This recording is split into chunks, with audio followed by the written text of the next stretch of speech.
Saya undang bangkit berdiri. Selamat hari Minggu jemaat yang dikasihi Tuhan. Mari kita awali ibadah ini dengan rasa percaya bahwa Tuhan ada di tengah-tengah kita. Bersama kita naikkan pujian, menyanyi haleluya.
Ibadah ini boleh jadi hanya dalam pertolongan Tuhan yang telah menjadikan langit dan bumi dengan segala isinya, dan di dalam Tuhan Yesus Kristus yang tiada pernah meninggalkan perbuatan tangannya, bahkan Roh Kudus yang akan selalu dan menyertai kehidupan saudara sekalian.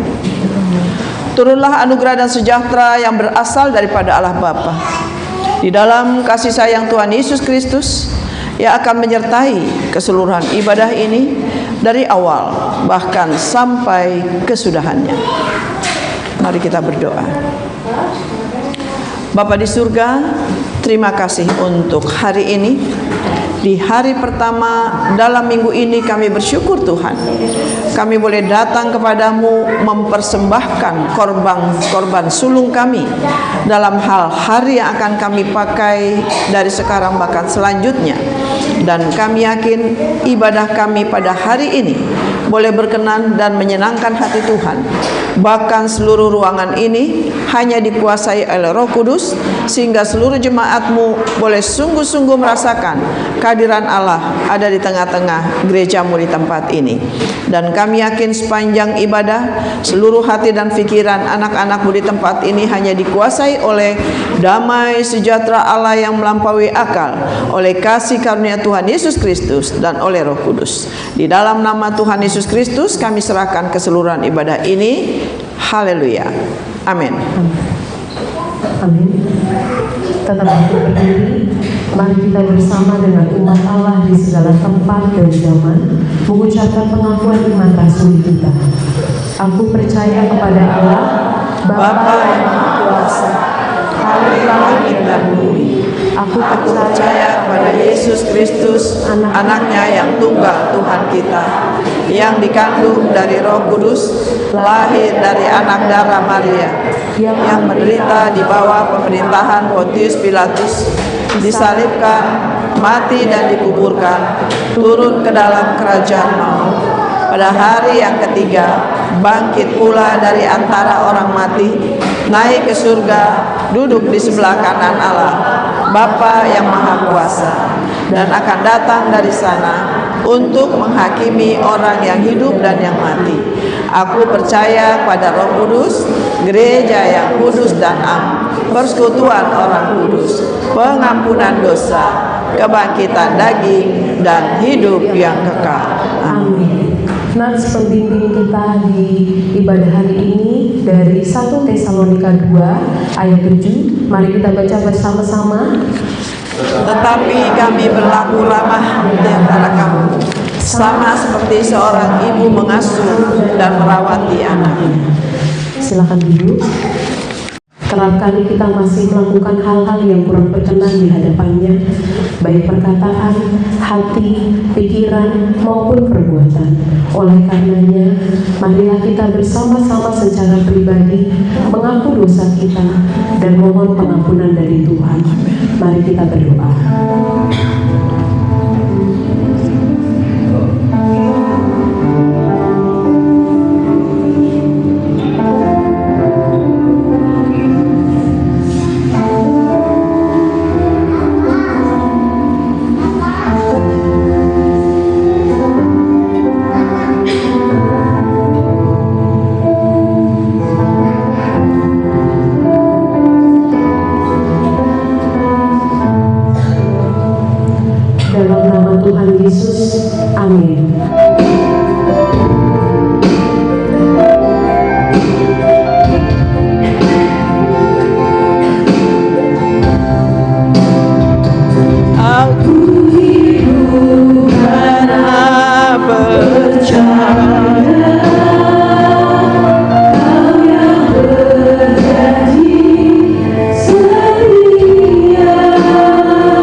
damai sejahtera Allah yang melampaui akal manusia, kasih karunia Tuhan Yesus Kristus dan Roh Kudus akan memelihara hati dan pikiran kami sepanjang kami menikmati firman-Mu bahkan sampai dengan kesudahannya.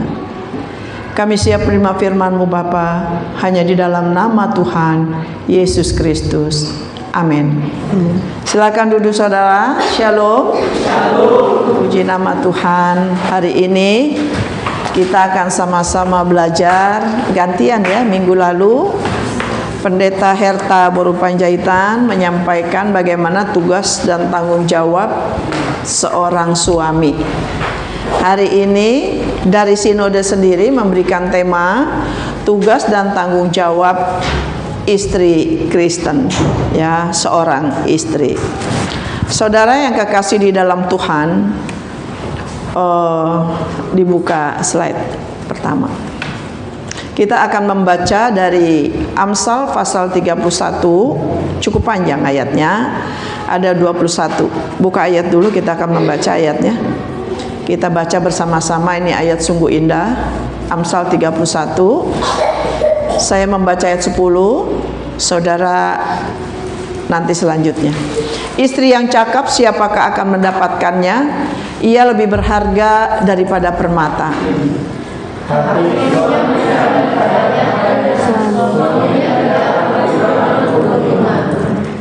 Ia berbuat baik kepada suaminya dan tidak berbuat jahat sepanjang umurnya.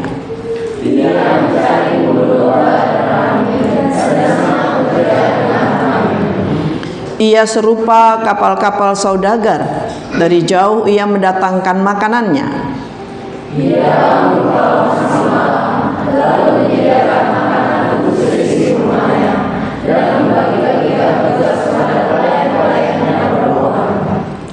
Ia membeli sebuah ladang yang diingininya, dan dari hasil tangannya kebun anggur ditanaminya.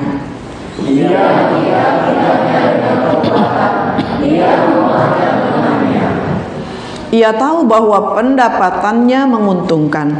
Pada malam hari pelitanya tidak padam.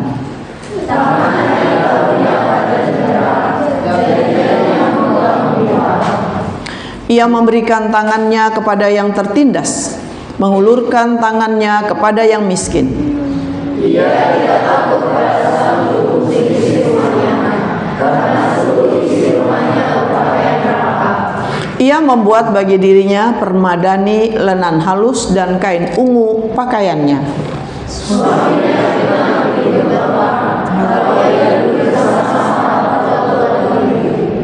ia membuat pakaian dari lenan dan menjualnya. Ia menyerahkan ikat pinggang kepada pedagang.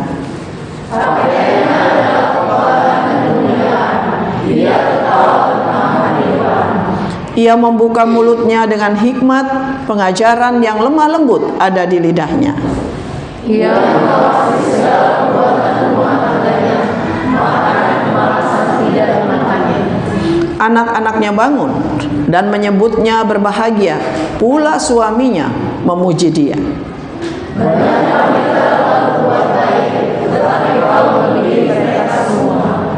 Kemolekan adalah bohong dan kecantikan adalah sia-sia, tetapi istri yang takut akan Tuhan dipuji-puji.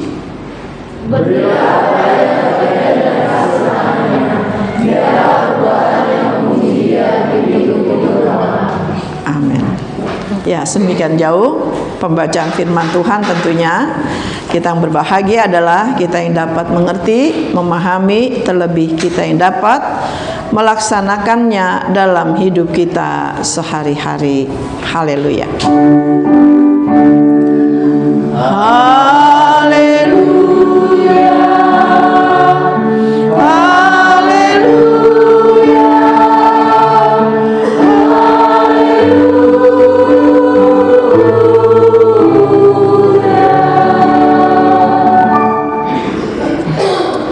Jemaat yang dikasih Tuhan, jangan fokus pada foto karena flyer. Ibu sekretaris gereja menulisnya flyer seperti itu. Jadi saya yang khotbah, jadi benar ya saya yang khotbah ya. Ya. Baik, ya, tugas dan tanggung jawab istri Kristen, artinya istri yang di dalam Tuhan. Kalau kita boleh melihat slide berikut, bahwa Amsal 31 ini keseluruhannya sebenarnya inilah bahan di mana saya mengajar sebagai wanita bijak. Ini saya ajar bisa 6 bulan, karena ayat per ayat kami terjemahkan, kami analisa, kami tafsir dengan cara eksegese dan ilmu hermeneutika, dan sangat dalam sekali. Makanya kalau hari ini saya paling lama khotbah setengah jam, catat ya, setengah jam paling lama. Itu kita akan selesaikan dengan garis besarnya saja. Jadi istri yang cakap dalam pengertian secara bahasa Ibrani yaitu Eshet Chayil, yaitu perempuan yang kuat, gagah berani, bernilai. Dan predikat ini bukan beban bagi kaum wanita, bukan, tapi justru gambaran karakter yang muncul dari hati yang takut akan Tuhan. Wanita yang takut akan Tuhan pasti berkarakter kuat, dia pasti berani, pasti bernilai. Nah, ibu-ibu yang khususnya pada tanggal 21 April hari Kartini, masih ingat saya membawakan tentang wanita yang berani siapa? Abigail. Abigail adalah seorang wanita yang berani. Sebentar saya akan pakai juga sebagai contoh dalam Alkitab. Ya, slide berikutnya.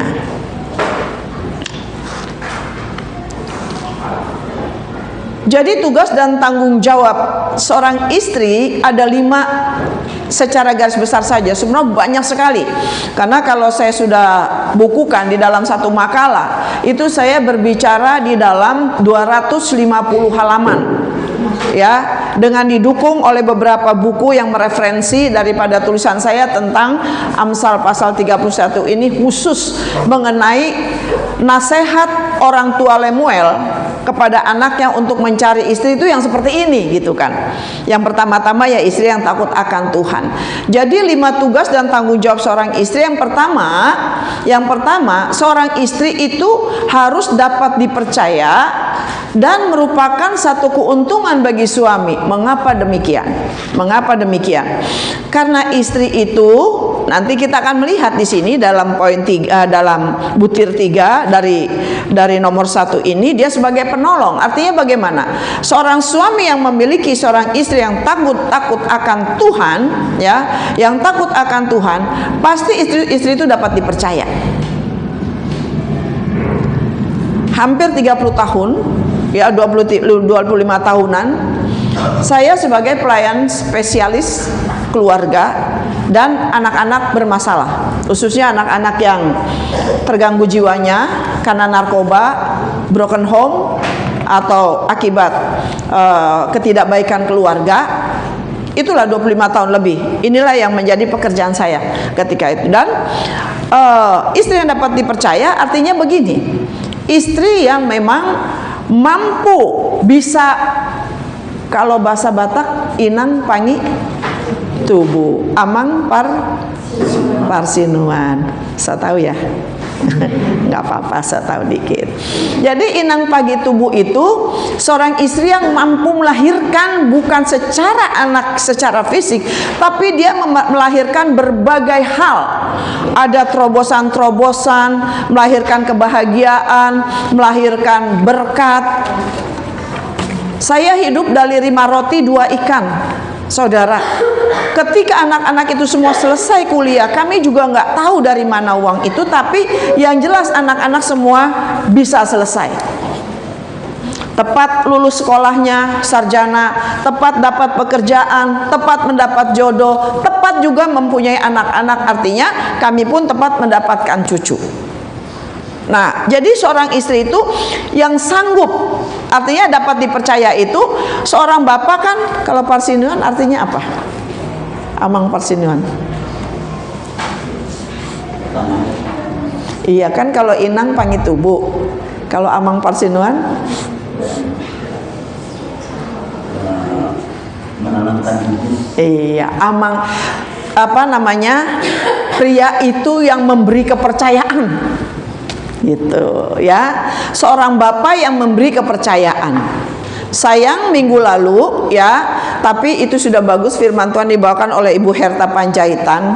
Dia tidak mempertajam tentang tugas dan tanggung jawab sebagai seorang laki-laki.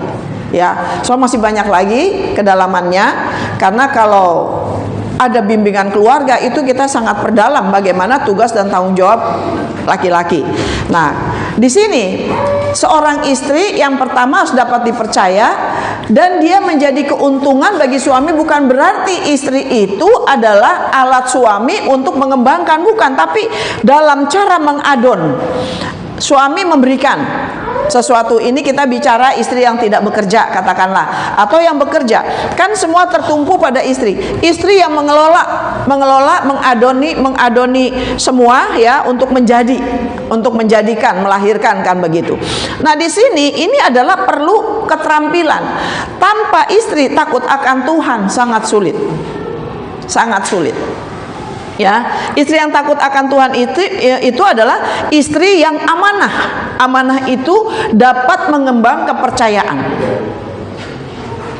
Dapat mengembang kepercayaan. Seringkali Pak Gembala sering banget kehabisan uang. Tapi sebagai seorang istri, walaupun kadang-kadang bagaimana, masih punya ada yang disimpan. Masih ada sedikit, sehingga tidak pernah kekurangan. Inilah keterampilan seorang istri. Entah saya dagangkan, entah saya apakan, pokoknya tidak pernah kekurangan. Tidak pernah kekurangan. Pekerjaan halal kami lakukan. Ya, jadi seorang istri itu sisi yang dapat dipercaya dan menjadi keuntungan bagi keluarga adalah dia memiliki integritas. Integritas itu apa yang dikerjakan tuh dengan tulus.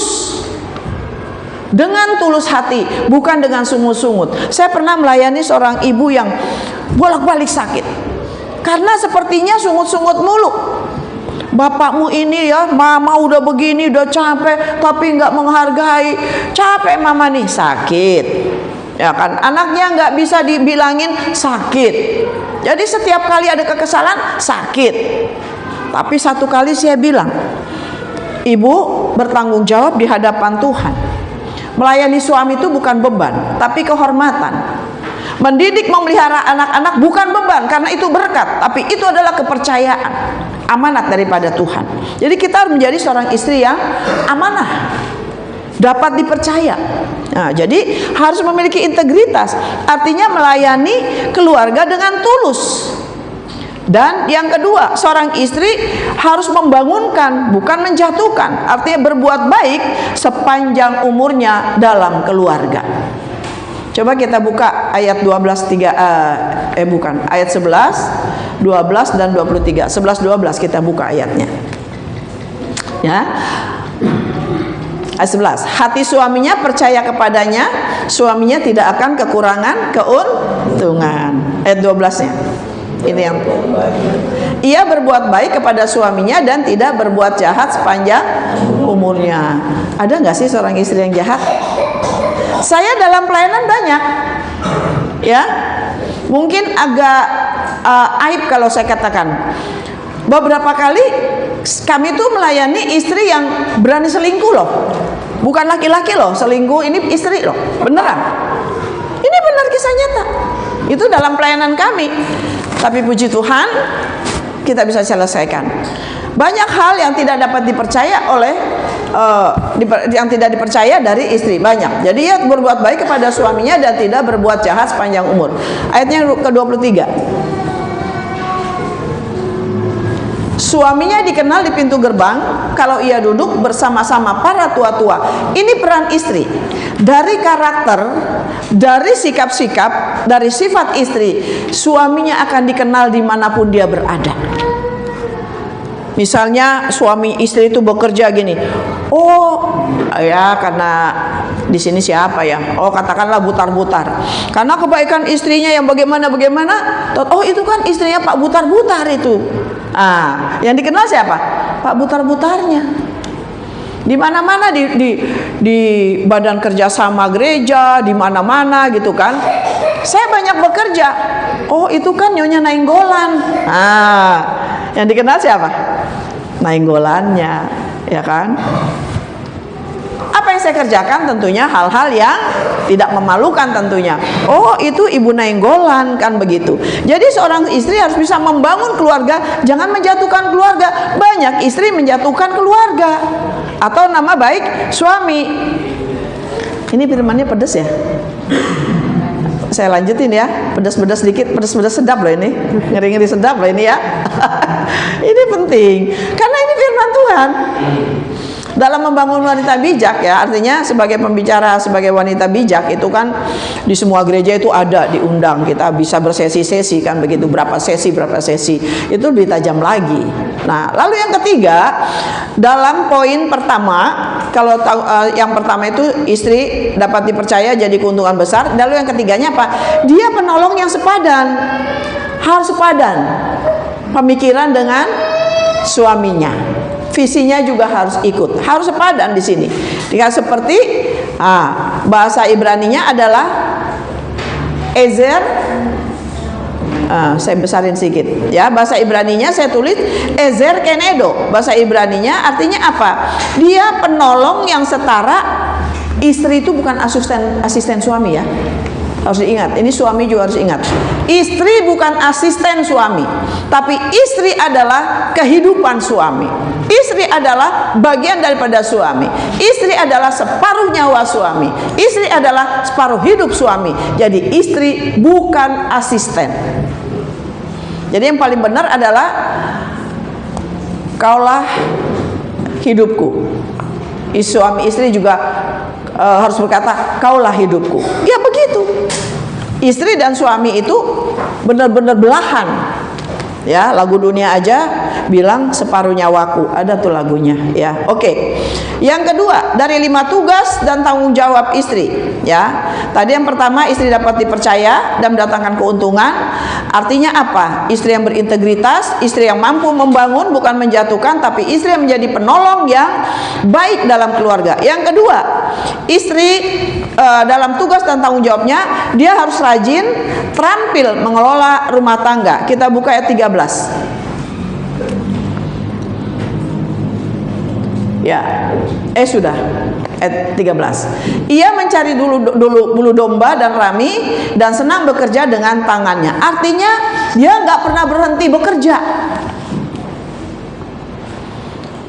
Dulu tangan saya nggak terlalu kasar, sekarang kasar banget saudara. Bayangkan, saya pernah menggunting. Kalau saya dulu punya konveksi ya. Kalau menggunting itu, ini setinggi ini nih ya, 20 cm itu pakai gunting yang mesin gitu saudara. Tapi kalau saya mengerjakan baju yang butik ya, saya dulu terima jahitan juga, langganan kami para pejabat lah gitu ya. Ini tangan ini udah kapalan kena gunting saudara. Dan kalau saya waktu masih menjahit, jam 1 malam, jam 12 malam saya masih ngesom. Tiap hari ditagih janji. Tante, udah jadi belum mau pesta? Ya. Begitu terus begitu, ya. Pokoknya tidur saya kayaknya sampai anak-anak menikah. Tidur saya paling cuma beberapa jam. Kadang-kadang jam 1, jam 2, jam 1 tidur, jam 4 sudah harus bangun. Ini tangan saya ini kapalan gunting. Ya. Belum lagi dulu kan nyucinya digiles ya. Ini dulu, sekarang udah hilang kapalannya karena dulu kan ngegiles. Masih ngalamin nyuci ngegiles? Masih ya ngalamin ya. Iya. Sekarang udah hilang nih kapalannya ya. Dulu kapalan ini nih. Arti kapalan tahu nih apa? Tebel-tebel ya. Nah, dulu begitu ya. Cuma tahun 80 berapa Pak Gembala dapat mesin cuci dari kantor, kan begitu. Apapun kita kerjakan. Dan terampil mengelola rumah tangga artinya apa? Seperti tadi saya katakan tadi, mampu mengelola apa yang dipercayakan suami yang didapat baik dari suami maupun dirinya. Ya, jadi kalau rajin dan terampil artinya apa? Ibu rumah tangga itu merupakan manajer yang mengatur segalanya. Ya, segala sesuatu bisa mendatangkan keuntungan apa? Saya dulu diserahkan gaji sekian. Seperti istilah Pak Gembala selalu bilang gajinya 3 koma, karena cuma dipakai habis 3 hari, yang 27 hari itu Kita nggak makan, kelepek-kelepek, mati enggak, hidup enggak, koma, ya kan? Ngerti ya? Mati enggak, hidup enggak, karena udah nggak tahu dari mana, koma.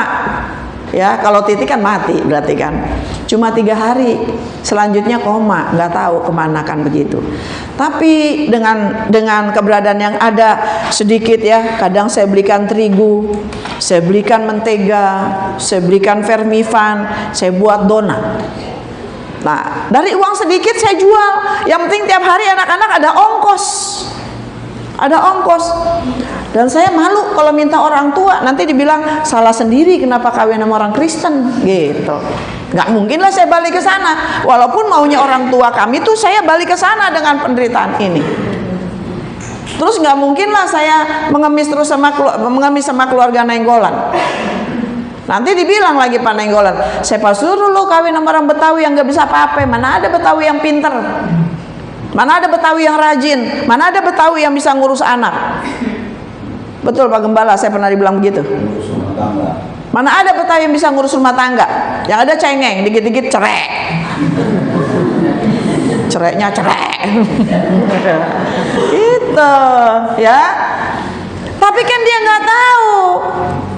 Ada roh takut akan Tuhan di situ. Enggak semua Betawi jelek, enggak semua juga Batak jelek. Amin. Enggak semua Manado jelek, enggak semua juga orang suku lain jelek. Tapi ketika wanita itu takut akan Tuhan, tadi poin pertama saya katakan, dia akan mampu melakukan segalanya. Karena bukan dia lagi dari sukunya, kemampuan sukunya bukan keberadaan dirinya, tapi ada Roh Kudus yang memberikan kuasa, yang memberikan kemampuan atau otoritas untuk wanita itu bisa hidup rajin dan terampil.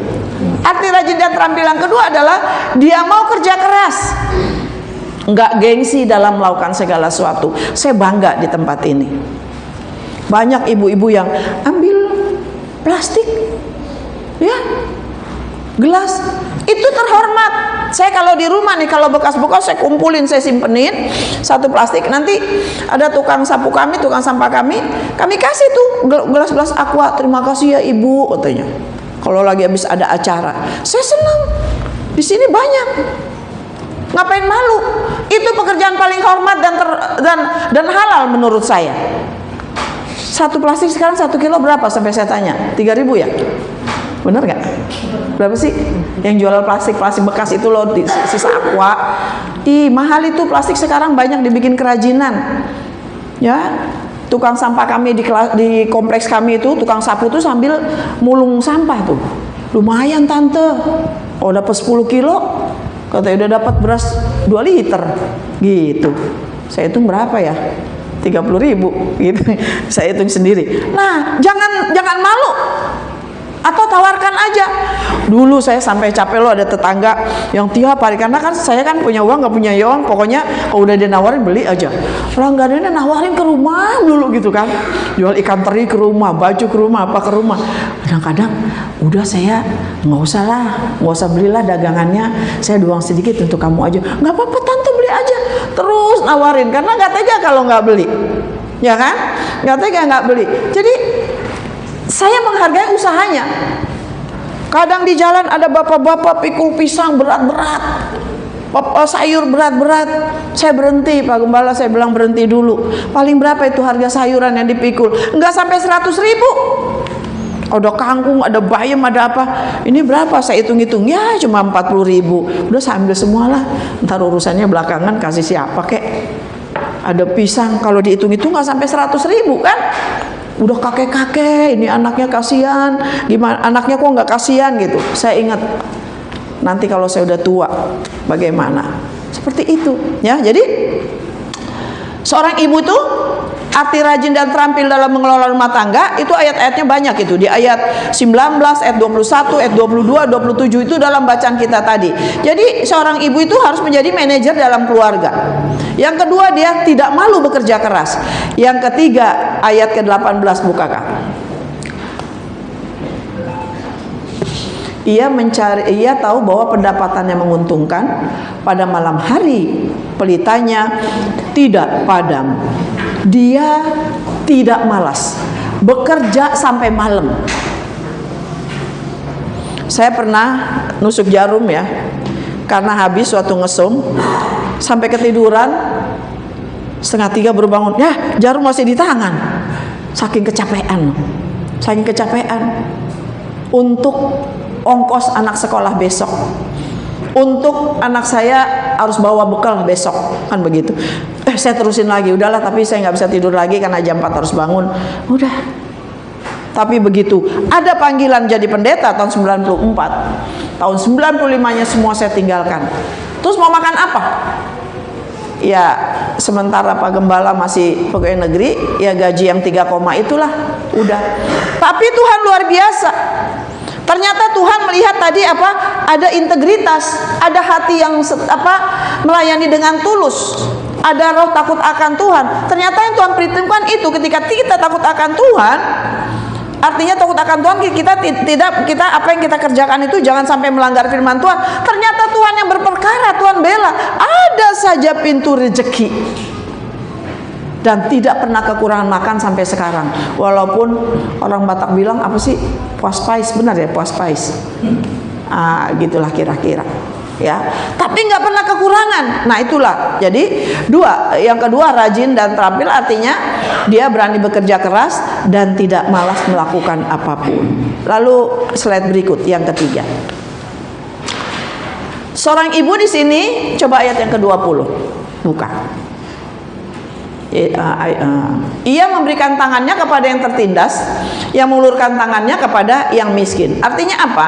Dia memiliki hati yang murah hati dan peduli kepada sesama. Selain saya juga sangat memperhatikan anak-anak kami dan keluarga, tapi untuk orang-orang yang membutuhkan, kami seringkali memberi dalam kekurangan. Seringkali. Kadang saya punya uang 100.000, ada orang butuh 100.000, saya kasih. Nanti Pak Gembala tanya, habis mau uangnya, habis dikasih tadi. Lah untuk kita apa?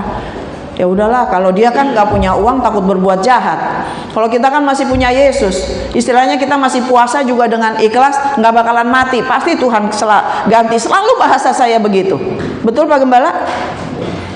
Saya sering dimarahin Pak Gembala, punya uang segitu-gitunya dikasih, ya kan begitu. Karena saya pikir dia nggak punya Tuhan dan nggak punya iman. Kalau dia nggak punya uang, takutnya dia berbuat jahat. Itu yang kami takutin gitu loh. Kasian. Kalau kami masih punya Tuhan Yesus, nggak makan nggak apa-apa, nggak bakalan mati, pasti Tuhan berikan jalan. Ada aja jalan, saudara. Ada saja jalan.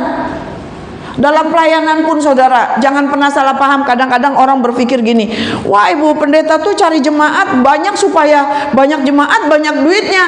Jangan salah, itu di sana mungkin di gereja sana banyak jemaat, banyak duit. Tapi hampir semua pelayanan kami, tiap pelayanan itu membutuhkan modal dari kami. Bukan hanya gereja ini. Kalau kami pelayanan di gereja miskin, kami terima amplop itu, ya kan? Tapi kami lihat orang-orangnya, pendetanya bagaimana. Kami kembalikan lagi ke kas gereja. Kami pulang, kami berangkatnya pakai bensin. Kadang-kadang kita juga kehabisan bensin, kita nggak takut. Pak, bensin kita udah minim, tapi kita nggak enak melayani. Ya namanya juga melayani. Ya melayani. Udah khotbah, apa yang kita terima kita berikan lagi. Walaupun sampai rumah kadang-kadang bensin tuh empty, habis.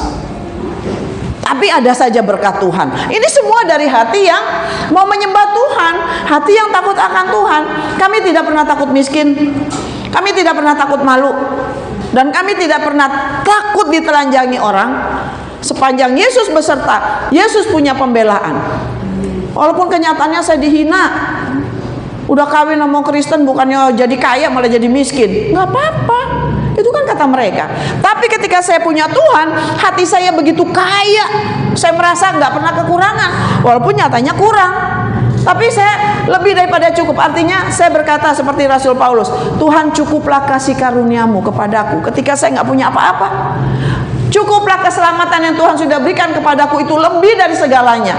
Dan aku mau Tuhan seluruh isi keluargaku, mereka diselamatkan dan mereka melayani dan hidup takut akan Tuhan. Ada terwujud setelah berapa puluh tahun kemudian. Waktu kami memeliharanya, waktu kami mendidiknya, waktu kami bekerjanya waktu anak-anak kecil, benar-benar seperti yang saya katakan tadi, apa? Benar ya istilah puas pais, benar ya? benar seperti itu. Ya, jadi artinya seorang istri juga harus memiliki murah hati terhadap suami, terhadap keluarga, dalam hal waktu, ya, kepada gereja, kepada sesama. Jadi menjadikan rumah itu sebagai pos berkat. Anak-anak datang berbahagia, suami datang berbahagia. Dan yang kedua, berani menabur kebaikan. Berbuat baik itu tidak pernah rugi. Sekalipun yang kita buat baik orang jahat kepada kita, tidak akan pernah salah dan tidak akan pernah rugi. Amin. Amin. Karena firman Tuhan ketika Tuhan memberikan pengutusan kepada Abraham, diberkatilah orang yang memberkati engkau. Jadi kalau kita terlebih dahulu memberkati, pasti berkat untuk kita sudah lebih dulu disediakan oleh Tuhan. Amin. Jangan pernah rugi untuk memberkati orang lain. Nah, jadi murah hati dan peduli sebagai seorang istri. Yang ketiga adalah bisa menjadikan rumah sebagai pos berkat, bahkan berani menabur kebaikan, termasuk kemurahan hati, mudah mengampuni, mudah melupakan kesalahan orang, dan jangan balas kejahatan demi kejahatan. Yang keempat, ya saya janji setengah jam. Yang keempat, seorang istri harus berhikmat dalam perkataan dan mampu mendidik dalam didikan. Ayat 20 dibuka. Ia memberikan tangan salah ya, bukan ayat 20. Ayat 26. Ia membuka mulutnya dengan hikmat, pengajaran yang lemah lembut ada di lidahnya. Seorang istri harus menjadi guru pertama di rumah. Ini yang sering kali kami ajarkan. Sampai satu kali si pendeta Junius ya, udah mau berangkat sekolah. Ingat nak, hati-hati, jangan ikutan begini. Mama cerewet banget sih, gitu. Cerewet, emaknya dibilang cerewet. Udah jam berangkat sekolah dulu. Kemudian terlambat. Saya ambil aja Alkitab. Ini apa bang? Alkitab ini isinya apa? Firman Tuhan. Berubah enggak ini dari dulu sekarang? Enggak. Ini aja kan? Iya. Sekali lagi bilang mama cerewet. Apa yang mama ajarkan itu firman Tuhan. Berbuat baik kan firman Tuhan. Disiplin kan firman Tuhan. Taat, tertib kan firman Tuhan. Salah nggak ajaran mama? Mama udah mau telat, biarin telat daripada firman Tuhan terlewat. Ya kan? Tapi ya nggak telat juga akhirnya saya ikut ngantar juga ke sekolah. Saya pernah dibilang cerewet sama pendeta Junius.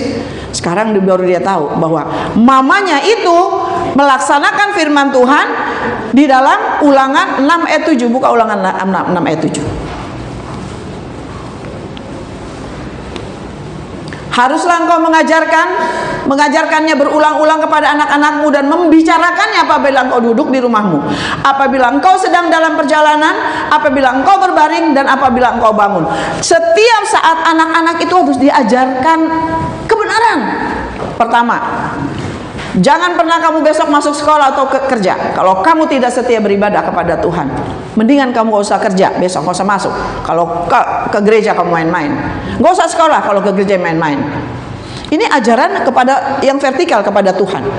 Jangan kamu berbohong, jangan kamu ikut-ikutan bandel, jangan kamu ikutan gini. Zaman anak saya dulu kan zaman mabuk, narkoba. Udah lingkungan kampung itu narkoba, lingkungan sekolah narkoba, saudara. Tapi puji Tuhan, satu pun tidak ada yang kena. Sampai satu RT kami dulu di Tanjung Barat, kalau ada arisan-arisan RT, cuma anak Pak Nenggolan yang terhindar. Si Junius sama si Sen yang sekarang itu. Sampai mereka bolak-balik bilang begitu. Yang lain, anak laki-laki hancur. Kalau enggak narkoba, menikah lain iman, hamil, yang dihamili, begitulah. Memang itu daerah merah tempat kami. Tapi puji Tuhan, malaikat Tuhan melindungi. Salah satunya adalah peran seorang ibu yang cerewet untuk mengajarkan kebenaran. Ya, artinya di sini saya katakan tuh bukan cerewet ya kita. Jadi ibu yang selalu mengajarkan firman Tuhan itu bukan cerewet, karena saya pernah dibilang cerewet gitu. Jadi ibu yang penuh pengajaran, yaitu Torah Chesed bahasa Ibraninya. Ibu yang penuh pengajaran akan firman Tuhan atau kasih. Dan yang kedua, arti berhikmat dan dalam perkataan dan didikan, ibu yang memiliki komunikasi sehat, berbicara lembut. Amsal 31 ayat 26, buka 26 tadi ya. Coba ayatnya yang ke-26 tadi. Kata-kata itu diulang lagi. Ya, jadi pengajarannya lemah lembut. Mulai sekarang Bapak Ibu semarah-marahnya sama anak. Nggak apa-apa nih saya ucapkan hanya sebagai contoh. Ya. Kata-kata binatang. Emang kamu dasar binatang bla bla bla bla bla. Emang kamu dasar isi kloset dibuang semua. Jangan. Emang kamu isi neraka. Isi neraka apa? Kata-kata setan. Isi kloset saudara tahu? Isi kebun binatang sudah tahu. Jangan pernah begitu lagi. Kata-kata itu mengandung kutuk dan akan membentuk karakter anak. Saya pemarah untuk anak-anak anak saya yang kalau lagi nggak nurut. Sampai SMA sampai kuliah pun Junius masih saya piting loh kalau dia bangun kesiangan. Saya tarik dari kamar mandi, langsung saya bawa ke kamar mandi, matanya saya usap air. Ngelawan kamu, saya bilang begitu. Nggak berani ngelawan. Salah mama bilang begitu. Gitu. Diem dia saudara. Si Sen juga begitu, yang nomor 2. Saya lihat dia bergaul sama anak yang macam-macam. Strap lebih daripada 2 jam, 3 jam mungkin antara dapur dan ruang makan. Salah nggak mama begini dengan kamu untuk berkata begitu? Nangis dia sampai nangis, gitu. Kalau kamu tidak bilang kapok, tidak boleh keluar saat ini. Keluar sekolah pun saya antar, saya bilang gitu. Akhirnya tidak. Tapi temannya itu udah mati karena pemabuk dan narkoba. Dianya berhasil. Junius juga begitu. Banyak teman-temannya yang bermasalah. Gitu. Nggak apa-apa sebagai seorang ibu killer, tapi yang baik. Artinya apa? Killer dalam pengertian itu tegas. Tapi kita pun harus menjadi teladan kebaikan, kan begitu. Berhikmat itu kita juga menjadi teladan kebaikan. Nah, itu jadi berhikmat dan dalam perkataan maupun didikan. Semarah-marahnya mulai sekarang Bapak Ibu, jangan pernah keluar kata binatang. Jangan pernah keluar kata neraka, isi neraka. Jangan pernah keluar isi WC. Jangan pernah saudara. Jangan sekeras-kerasnya. Jangan itu saudara. Karena anak-anak kita diciptakan segambar dengan dia. Jadi kita menjadi teladan yang baik. Kalau kita menjadi teladan yang baik, pasti anak-anak kita baik. Amin. Nah itu saudara. Nah jadi yang kedua, arti berhikmat dalam perkataan dan didikan artinya seorang ibu harus mampu berkomunikasi sehat. Komunikasi sehat itu seperti tadi saya katakan tadi, bahasanya walaupun keras, tapi jangan kata-kata kutuk. Dan yang ketiga artinya bijak menghadapi konflik. Nah ini yang saya katakan bahwa Abigail pada waktu hari Kartini di kaum wanita ini saya bawakan. Abigail begitu bijak ketika menghadapi suami yang emosi, Raja Daud yang emosi mau membunuh ratusan orang. Abigail datang bawa makanan, bawa persembahan, ngademin gitu saudara. Sampai akhirnya Daud tidak jadi membunuh ratusan orang. Nah ini Abigail. Abigail orangnya berani. Eset cair, ya, eset cair. Dia berani. Badan dia pasang bemper. Tolong dengan kata lain, Raja, jangan apa-apakan ratusan orang itu. Dengan kata lain, langkain dulu mayat saya gitu. Dia pasang badan demi keselamatan orang banyak. Nah, ibu-ibu seringkali begitu. Ketika bapaknya murka terhadap anaknya, seringkali ibu pasang badan. Saya juga begitu, saudara. Pak Gembala juga pernah marah. Tapi sebelum dia meledak, saya pasang badan. Udah, mama yang salah kok. Saya yang salah. Saya nggak ngasih tahu anaknya. Saya yang salah. Semua saya katakan saya yang salah. Udah marah aja sama saya. Walaupun saya ini dimarahin, ya kamu gini-gini bisa aja. Saya dimarahin. Ya nggak apa-apa. Tapi anakku selamat, tidak menerima kata-kata kasar, dan aku akhirnya menjelaskan sama anak-anak itu. Tadi papa marah karena kamu salah. Gitu. Sekarang mama kasih tahu, kamu jangan begini. Jadi seorang ibu itu bijak menghadapi konflik itu seringkali mau jadi bemper dan mau jadi pereda, mau jadi pendamai atau peredam. Nah itu. Dan yang terakhir, yang kelima, ini penting. Seorang istri wajib hukumnya mutlak menjadi orang yang takut akan Tuhan. Sebab takut akan Tuhan adalah sumber segala kekuatan. Buka ayat 30 Kak. Kemolekan adalah bohong dan kecantikan adalah sia-sia. Tetapi istri yang takut akan Tuhan dipuji-puji. Puji Tuhan. Jadi takut Tuhan itu artinya dia hormat dan gentar, cintanya yang takut akan Tuhan itu artinya supaya jangan mengecewakan Tuhan. Jadi kalau dia salah dalam melakukan rumah tangga, yang dia pikirin adalah aduh nggak enak sama Tuhan. Suami adalah anugerah Tuhan. Ya, jadi semua kalau bahasa orang luar itu lillahi ta'ala, semua karena Allah, semua karena Tuhan. Jadi dia tidak mau mengecewakan Tuhan. Ya, takut akan Tuhan itu suami yang tidak istri yang tidak mau bersalah terhadap Tuhan, udah pasti salah sama Tuhan, pasti salah bertindak terhadap suami dan anak-anak. Karena apa? Karena takut akan Tuhan adalah permulaan pengetahuan. Istri yang tidak takut akan Tuhan pasti tidak berpengetahuan. Ketika ada konflik bingung cari jalan keluar. Ketika bermasalah dengan suami, dia juga ikut, ya. Kan kalau di dunia gini, suami selingkuh ya gue selingkuh dong, gitu. Istri jahat ya, aku jahat dong, gitu kan umumnya ya. Istri yang berhikmat, dia harus takut akan Tuhan. Ini Kristen loh ya, dalam lingkup Kristen. Kalau di luar, apapun yang terjadi bisa diselesaikan dengan perceraian. Kalau pernikahan Kristen tidak. Ini kalau di luar boleh, ya, boleh saja karena hukumnya begitu. Dan yang kedua di sini adalah istri yang takut akan Tuhan menjadi teladan dalam saat teduh di dalam keluarga.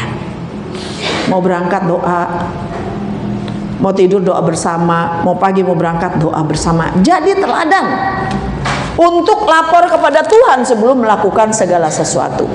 Ya, lalu yang ketiga, arti takut akan Tuhan yaitu memiliki nilai kekekalan. Jadi dandanannya itu bukan lahiriah.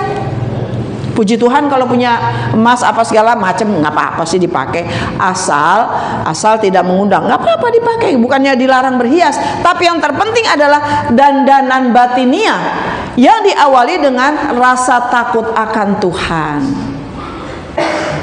Setuju? Jadi manusia batiniah yang indah. Istilah dunia itu ada inner beauty-nya. Itulah wanita Kristen, saudara. Ya, jadi yang kelima itu takut akan Tuhan, artinya yang kedua tadi apa? Dia memiliki yang ketiga nilai kekekalan, dan yang keempat tentunya dia pasti akan mendapat pujian dari suami dan anak. Buka ayat 28. Anak-anaknya bangun dan menyebutnya bahagia, pula suaminya memuji. Artinya anak dan suami puas akan pelayanan istrinya. Dan yang terakhir, arti takut akan Tuhan, istri tidak menuntut hormat tapi berkarakter murni dan rendah hati. Ini berkarakter murni, saya salah ketik, dan rendah hati. Jadi istri nggak bisa juga bilang, ya saya kan udah begini, kamu kok begini. Suami juga nggak boleh begitu. Habis sih kamu begini, makanya saya begini. Nggak ada. Kalau hal istilah habis, masalah tidak akan pernah habis. Kelemahan orang tidak pernah habis. Tapi saya akan tutup. Apapun keadaanmu, bagaimanapun situasi di luarmu, lakukan yang terbaik untuk Tuhan dan sesama. Bukan menuntut Tuhan berbuat terbaik, sesama berbuat terbaik kepada kita. Kalau Tuhan pasti memberikan yang terbaik pada kita. Tapi seringkali kita menuntut orang di luar kita berbuat yang terbaik bagi kita. Nah, inilah ringkasan yang sangat sederhana sekali. Saya tidak membedah ayat per ayat yang begitu dalam, tapi 5 hal ini juga kalau kita mau pakai, terapkan dalam kehidupan kita sehari-hari, pasti kita merupakan seorang istri yang kelak akan berbahagia, menyaksikan anak-anak kita berbahagia, menyaksikan cucu kita berbahagia, dan di masa tua kita, walaupun tidak ada itu semua, kita tetap berbahagia karena ada roh takut akan Tuhan. Sebagai penutup, saya akan bacakan dari ayat yang pertama, ya, ayat yang ke-10 tadi bacaan kita. Istri yang cakap, siapakah yang mendapatkannya? Ia lebih berharga daripada permata. Saudara adalah milik dari suami saudara, sudah pasti. Ya, istri yang cakap, siapa yang mendapatkannya? Ya, bapak-bapak lah ya. Puji Tuhan, di amanat agung adalah wanita-wanita yang takut akan Tuhan. Berbahagialah bapak-bapak yang memiliki istri seperti ini, dan berbahagialah juga yang belum. Tapi berbahagialah bagaimanapun keadaan saudara saat ini. Ada istri, gak ada istri, ya, punya anak, gak punya anak, tapi yang penting adalah di situ ada hikmat dan takut akan Tuhan. Tuhan akan memberikan berkat yang lebih daripada apa yang teman-teman kita ada, saudara. Kebahagiaan itu tidak ditentukan oleh A, B, C, tidak. Kebahagiaan itu adalah di mana ada roh Tuhan dalam kehidupan kita dan takut akan Tuhan itulah yang membuat kita bersyukur dan berbahagia. Bagaimanapun keadaan kita, yang penting tetap takut akan Tuhan. Amin. Amin. Tuhan Yesus memberkati. Mari kita sungguh besar, sungguh besar.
umur mereka berkurang, walaupun berkurang, tapi Tuhan akan perpanjang umur mereka sehingga satu saat mereka akan membuktikan akibat daripada takut akan Tuhan, mereka pasti akan semakin diberkati dan semakin diberkati hidupnya, walaupun mengalami berbagai macam proses. Terima kasih Tuhan Yesus, terima kasih Bapa di surga. Kami yakin pada hari ini tidak seorang pun yang terlewat dari lawatan Tuhan. Kami semua sudah dijamah dan diberkati oleh Tuhan.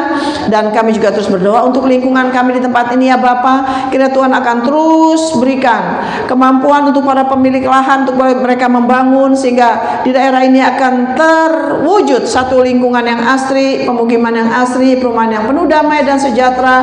Dan kami yakin juga legalitas daripada tanah yang kami diami tempat ini akan semakin yakin kami memilikinya karena Tuhan Yesus Kristus yang sebagai penjamin kami bahwa satu saat kami juga akan mendapat sertifikat atas pemilikan tanah di tempat ini ya Bapa. Dan kami bersyukur juga untuk surat pernyataan garap yang sudah ada. Terima kasih Tuhan untuk perbaikan jalan hari demi hari.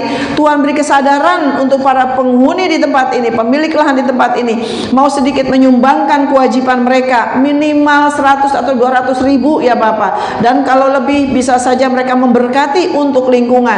Karena hati yang bermurah, kami yakin Tuhan akan memberikan lipat kali ganda, baik 30 kali lipat ganda, 60 kali lipat ganda, 100 kali lipat ganda.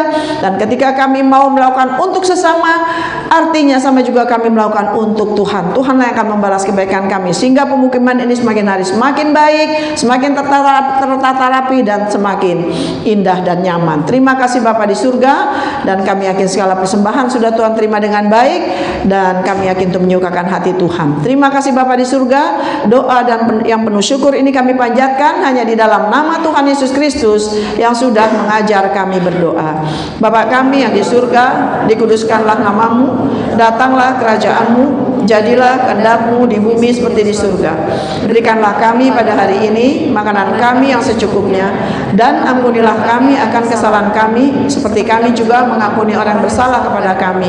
Dan janganlah membawa kami ke dalam pencobaan, tetapi lepaskanlah kami daripada yang jahat. Engkaulah yang punya kerajaan dan kuasa dan kemuliaan sampai selama-lamanya. Anugerah dan sejahtera yang berasal daripada Allah Bapa, di dalam kasih sayang Tuhan Yesus Kristus dan pemeliharaan Roh Kudus akan memelihara kehidupan saudara sekalian dari saat ini bahkan sampai selama-lamanya. Amin.